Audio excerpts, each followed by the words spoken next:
உலகத்துல என்னென்ன விஷயங்கள்லாம் புதுசு புதுசா கண்டுபிடிக்கிறாங்க. புதிய புதிய தொழில்நுட்பங்கள கண்டுபிடிக்கிறாங்க. இலங்கையில ஒரு சம்பவம் நடந்து கொண்டிருக்கு. அதாவது பேருந்துகள் பொதுவா பயணிகள் பேருந்துகள் மண்ணெண்ணெயில ஓடுற பேருந்துகள் இலங்கையில ஓடிக்கொண்டிருக்கு. நிறைய பேருக்கு இது தெரியாது. இன்றைய நாள்ல பாணந்துறை பிரதேசத்துல போலீசார் ஒரு சோதனை நடவடிக்கையில ஈடுபட்டிருக்காங்க.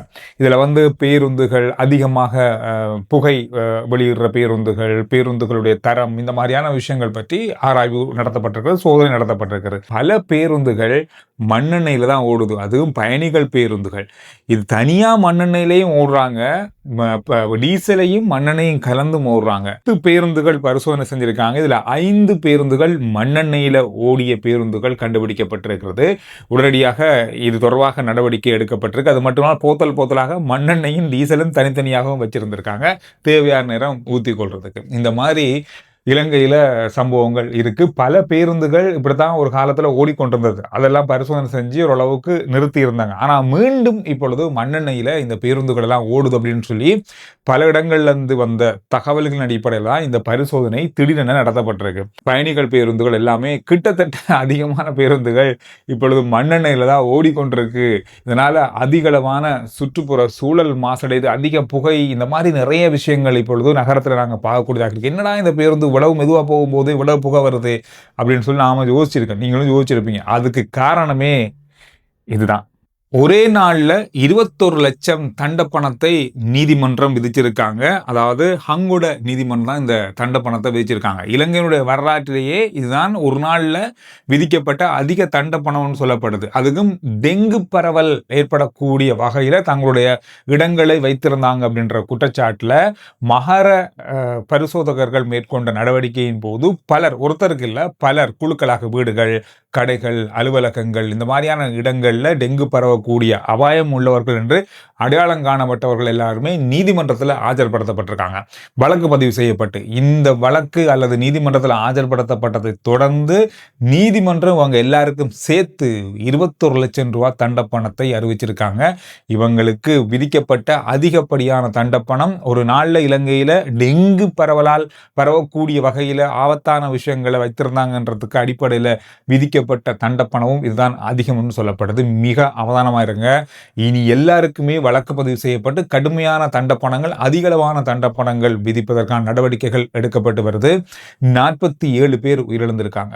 47 பேர் உயிரிழந்திருக்காங்க. இந்த வருஷத்துல மட்டுமே இந்த டெங்கு பரவல் காரணமாக 67,000 தாண்டி இருக்கிறது டெங்கு பரவல். இந்த மாசத்துல மட்டும் 10,000 தாண்டி இருக்கிறது. இந்த 11 நாட்கள்ல மட்டுமே 10,000 தாண்டி இருக்கிறது டெங்கு நோயாளர்களுடைய எண்ணிக்கை. மிக அவதானமா இருங்க. இந்த 2 கிழமைக்கு இன்னும் அதிகமான பரவல் இருக்கும் அப்படின்னு சொல்லி எதிர்பார்க்கப்படுது. நிறைய பேர் கேட்கிற ஒரு கேள்விக்கு பதில் வந்திருக்கிறது அரசாங்கத்திடம். அதாவது வெளிநாடுகள்ல வேலை செய்யறவங்க அதிகமான பணத்தை இலங்கைக்கு அனுப்புறாங்க. அதன் மூலமாக இலங்கைக்கு பெரிய அளவான வருமானம் வருது, பெரிய அளவான நாணயம், வெளிநாட்டு நாணயம் நாட்டுக்குள்ள வருது. எனவே இந்த தொழிலாளர்களுக்கு ஏதாவது சலுகை அரசாங்கம் வழங்குமா அப்படின்ற கேள்வி நிறைய பேர்கிட்ட இருந்தது கடந்த நாட்கள்ல. இதற்கு அமைச்சர் அருண் ஹேமச்சந்திரா பாராளுமன்றத்தில் வைத்து ஒரு விஷயத்தை சொல்லியிருக்காரு. வரப்போற நாட்கள்ல இலங்கையில இருந்து வெளிநாடுகள்ல போய் தொழிலாளர்களாக இருக்கின்ற அவங்க இங்க வெளிநாடுகள்ல இருந்து அனுப்புகின்ற பணங்கள் அடிப்படையில், அவங்களுடைய சேவைகள் அடிப்படையில், காலம் அடிப்படையில் அவர்களுக்கு ஓய்வூதிய திட்டம் ஒன்று அறிமுகப்படுத்தப்பட போதும். இதற்கு குவைத் அரசாங்கம் 2.5 பில்லியன் ரூபாக்களை ஒதுக்கி இருக்காங்க.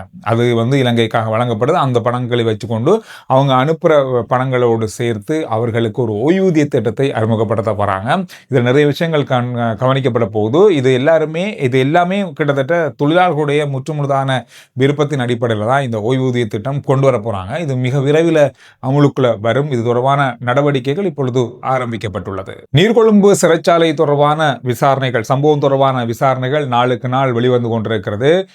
கட்டுவெல்கம சுரேஷுடைய தலைமையில 13 பேர் இணைந்துதான் இந்த தாக்குதலையும் இந்த மோதலையும் நடத்தினாங்க அப்படின்னு சொல்லப்பட்டாலும் இப்பொழுது 15 பேர் சேர்ந்து செயற்பட்டிருக்கார்கள் அப்படின்ற தகவல்கள் இப்பொழுது வெளியாகி இருக்கிறது. அதோடு நீர்கொழும்பு சிறைச்சாலையிலிருந்து மற்ற சிறைச்சாலைகளுக்கு இப்பொழுது கைதிகள் அனுப்பப்பட்டிருக்காங்க. இன்றைய நாளில் நீர்கொழும்பு சிறைச்சாலையில் இருந்த பெண்கள் கைதிகள் எல்லாருமே வேறு சிறைச்சாலைக்கு அனுப்பப்பட்டிருக்காங்க. உயிரிழந்தவர்களுடைய எண்ணிக்கை 29ஆக அதிகரித்திருக்கிறது. சிறை கைதி ஒருவர் உயிரிழந்திருக்காரு. ஏற்கனவே 28 இருந்தது 29 மாறி இருக்கிறது. தொடர்ந்தும் சிகிச்சை பெற்று வர கைதிகளும் வைத்தியசாலையில் இன்னும் இருக்காங்க. இப்பொழுது கண்டி போகம்புர சிறைச்சாலையை மீண்டும் சிறைச்சாலையாக மாற்றுவதற்கான அறிவித்தல் வழங்கப்பட்டது. ஆனால் இன்னும் அந்த சிறைச்சாலை புனரமைக்கப்பட வேண்டியிருக்கிறது. கைதிகள் தங்க வைக்கக்கூடிய வசதிகள் ஏற்படுத்தப்பட வேண்டியிருக்கிறது. இதுக்கு காலம் எடுக்கும்னு சொல்லப்பட்டாலும் கண்டி மக்கள் அல்லது கண்டி நகரத்தை அண்டியுள்ள பிரதேச மக்கள் இதற்கு மிகப்பெரிய அளவான எதிர்ப்பை தெரிவித்து வருவதாக சொல்லப்படுது. எந்த அளவுக்கு சமாளிக்கப்பட போகுதுன்னு தெரியல. ஆனால் இது தொடர்பான நடவடிக்கைகள் இப்பொழுது மேற்கொள்ளப்பட்டு வருது. இன்னும் சில முக்கியமான இடங்கள் அல்லது உடனடியாக கைதிகளை தங்க வைக்கக்கூடிய வகையிலான இடங்கள் தொடர்பாக அரசாங்கம் ஆராய்ந்து வராங்க. இன்னும் சிறைச்சாலைகளை அதிகரித்து கைதிகளுடைய நெருக்கடியை குறைப்பதற்கான நடவடிக்கைகளை எடுப்பதற்கு அரசாங்கம் இப்பொழுது மிகப்பெரிய அளவான கவனம் செலுத்தி வராங்க. காரணம் சொன்னால் எப்போ வேணாலும் இந்த சிறைச்சாலைகளுக்குள்ள இந்த நெருக்கடி காரணமாக மோதல்கள் ஏற்படலாம் என்ற அச்சம் இப்பொழுது எழுந்திருக்கிறது. நேற்றைய நாளிலேயும் கொழும்பு சிறைச்சாலையில் ஒரு மோதல் சம்பவம் இடம்பெற்றது. ஆனால் என்ன சம்பவமாக அது பதிவாகிறது, யாருக்கு இடையில் இடம்பெற்றது என்பது தொடர்பான தகவல்கள் இல்லாட்டியும் அதில் 5 பேர் காயமடைந்திருந்தாங்க. 2 பேர் வைத்தியசாலையில் கூட அனுமதிக்கப்பட்டிருந்தாங்க. எனவே இந்த மாதிரியான சம்பவங்கள் தொடர்ந்தும் இனி நடக்கலாம் அப்படின்ற மாதிரி தான் இப்பொழுது பலதரப்பட்ட தகவல்கள் சொல்லப்பட்டிருக்கு. எனவே இதற்கு மாற்றீடாக இந்த நடவடிக்கைகளை எடுக்கிறதுக்கு இப்பொழுது சிறைச்சாலைகள் பக்கமாக கூடிய கவனம் செலுத்தப்பட்டு வருது. உலகம் முழுவதும் பேசப்படுகின்ற காலநிலை மாற்றமான எலினோ காலநிலை மாற்றமானது இலங்கையிலேயும் பாதிப்பை ஏற்படுத்தக்கூடிய வாய்ப்புகள் இருப்பதாக ஏற்கனவே கணிக்கப்பட்டிருக்கு. ஆனால் இப்போதைய கணிப்பின்படி பார்த்தா இலங்கைக்கு அந்தளவு பெரிய பாதிப்புகள் ஏற்படும் அப்படின்ற அச்ச நிலை இல்லை. ஆனாலும் கூட வரப்போகின்ற ஆகஸ்ட் செப்டம்பர் மாதங்களில் அதிகளவான மழை பெய்யக்கூடிய வாய்ப்பு இருப்பதாக சொல்லப்படுது. சில இடங்களில் வளமையாக அந்த காலத்தில் பெய்கிற மழையை விட அதிகமாக இருக்கும்னு சொல்லப்படுது. சில இடங்களில் பல இடங்களில் வெயில், வெக்கை, மழை குறைவாக இருக்கும். இந்த மாதிரியான மாறுபட்ட காலநிலையை நாங்கள் பார்க்கக்கூடியதாக இருக்கும்னு சொல்லப்படுது. அமெரிக்காவுடைய வானிலை ஆய்வு மையம் சர்வதேச ரீதியில் செய்யப்படுகின்ற ஆய்வுகளின் அடிப்படையில் எலினோ பாதிப்பு அப்படின்றது, இந்த காலநிலை மாற்றம்ன்றது இலங்கையில் 163% இருக்கும்னு சொல்லப்படுது. இன்றைய நாளில் கொழும்பு கட்நாயக்க விமான நிலையத்திலிருந்து டர்க்கி பயணமாக இருந்த ஒரு டர்க்கி விமானத்துக்கு, அதாவது விமான சேவைக்கு சொந்தமான விமானம் ஒன்றில் பறவை மோதியதன் காரணமாக அது தொடர்ந்து தன்னுடைய பயணத்தை மேற்கொள்ள முடியாததால இந்த விமானம் நீண்ட நேரம் இலங்கையை சுற்றி ஓரளவுக்கு எந்த விதமான பாதிப்புகளும் இல்லாமல் இலங்கையினுடைய கட்நாயக்க விமான நிலையத்தில் மீண்டும் தரையிறங்கி இருக்கிறது. ஒரு மிகப்பெரிய அளவான ஒரு ஆபத்திலிருந்து காப்பாற்றப்பட்டிருக்கிறது. 250க்கும் மேற்பட்ட பயணிகள் இந்த விமானத்தில் இருந்திருக்காங்க. எனவே விமானம் பாதுகாப்பான முறையில் தரையிறக்கப்பட்டிருக்கிறது இலங்கையினுடைய கட்நாயக்க விமான நிலையத்தில். இப்பொழுது சமூக வலைத்தளத்தில் இருக்கிற நீங்கள் மிக அவதானமாக இந்த விஷயத்தில் கவனமாக இருங்க. உடனடியான கடன்கள் வழங்கப்படுகிறது என்ற அடிப்படையில் நிறைய விளம்பரங்கள், நிறைய ஃபேஸ்புக் பதிவுகள், சமூக வலைத்தள பதிவுகளை பார்க்க கிடைக்குது. எனவே இது முற்றுமுழுதான ஏமாற்று வேலை. இதில் சிக்கிக்கொள்ள வேண்டாம் அப்படின்ற மாதிரி அறிவுறுத்தப்பட்டிருக்கிறது. உங்களுக்கு ஒரு லிங்க் அனுப்பப்படும். அதன் மூலமாக நீங்கள் அதை கிளிக் பண்ணினா உங்களுக்கு உடனடியாக 5000 ரூபா கடன், 1 லட்சம் ரூபா கடன், 5 லட்சம் வரைக்கும் கடன் வழங்குகிறோம். இது நீங்கள் கொஞ்சம் கொஞ்சமாக கட்டினா போலும், மாதம் கட்டினா இவ்வளோ கட்டினா போதும் என்ற அடிப்படையில் உங்களை ஒரு வலையில் சிக்க வைக்கின்ற அல்லது ஒரு ஏமாற்று வேலை, உங்களுடைய தரவுகளை திருடுகின்ற இந்த மாதிரியான பலதரப்பட்ட விஷயங்களை செய்யக்கூடிய ஒரு இணைய மோசடியோடு நடந்து கொண்டிருக்கு. உடனடி கடன் வழங்குறோம் அப்படின்ற மாதிரியான லிங்க் ஏதாவது வந்தால் வாட்ஸ்அப்லேயோ அல்லது டெலிகிராம்லேயோ அல்லது ஃபேஸ்புக்லேயோ எந்த சமூக வலைத்தளத்திலேயோ வந்தாலும் இதில் மிக அவதானமாக இருக்கும்படி கேட்டுக்கொள்ளப்பட்டிருக்கு. நிறைய ஏமாற்று வேலைகள், இந்த மாதிரியான இணைய மோசடிகள் நாளுக்கு நாள் மாறி உங்களை எந்த அளவுக்கெல்லாம் மாற்ற முடியுமோ, எந்த அளவுக்கெல்லாம் ஏமாற்ற முடியுமோ அந்த அளவுக்கு வந்து கொண்டிருக்கு. கவனமாக இருங்க. அமெரிக்க ஜனாதிபதி டொனால்ட் ட்ரம்ப் அவர்கள் ஒரு தகவலை வெளியிட்டிருக்காரு. தன்னை கொலை செய்ய ஈரான் முயற்சிகள் செய்து வருவதாக தகவல் வெளியாக இருக்கு. அப்படி ஏதாவது முயற்சிகள் செய்யப்பட்டால் அல்லது செய்யப்படுகிறதாக நினைத்தால் அல்லது உறுதிப்படுத்தப்பட்டால் ஈரானை நோக்கி 1000 ஏவுகணைகள் ஏவுவதற்கு ஏற்கனவே தயார் நிலையில் இருக்கு. இது அவ்வளவுமே ஈரானுக்குள்ள ஏவப்படும். அது மட்டும் இல்லாமல் இராணுவ நிலைகள், ஏற்கனவே தயார் செய்யப்பட்ட இராணுவ தாக்குதல்கள், இராணுவ நிலைநிறுப்புகள், இது எல்லாமே இன்னும் அப்படிதான் இருக்கு.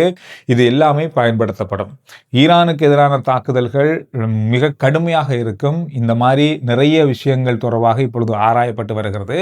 ஈரானோடு இப்பொழுது போர் நிறுத்தம் முடிவுக்குள் வந்திருக்கிறது அப்படின்னு சொல்லி தான் அமெரிக்க ஜனாதிபதியுடைய தகவல்களில் சொல்லப்பட்டாலும் வரும் நாட்களில் ஈரானுக்கு அமெரிக்காவுக்கான பேச்சுவார்த்தைகள் தொடர்வதற்கான வாய்ப்பு இருக்கு. ஆனால் போர் நிறுத்தம் முடிவுக்குள் வந்துள்ளது என்று நாங்கள் நினைக்கிறோம் அப்படின்ற மாதிரி தகவல்களை வெளியிட்டிருக்காங்க. ஆனால் இப்பொழுது மாறி மாறி 2 பக்கமும் ஒரு மோதல் தொடர்ந்து நடந்து கொண்டு தான் இருக்கு. சுருக்கமான விரைவான செய்திகளை ஆர்ஜே சந்துரு ரிப்போர்ட் என்ற வாட்ஸ்அப் சேனல் மூலமாக நீங்க அறிந்து கொள்ளலாம். உடனுக்குடனான செய்திகளை அறிந்து கொள்ள விரும்புறவங்க வாட்ஸ்அப் சேனலுடைய லிங்க் முதல் கமெண்ட்ஸ்லயும் டிஸ்கிரிப்ஷனும் இருக்கு. ஃபாலோ பண்ணி வைங்க.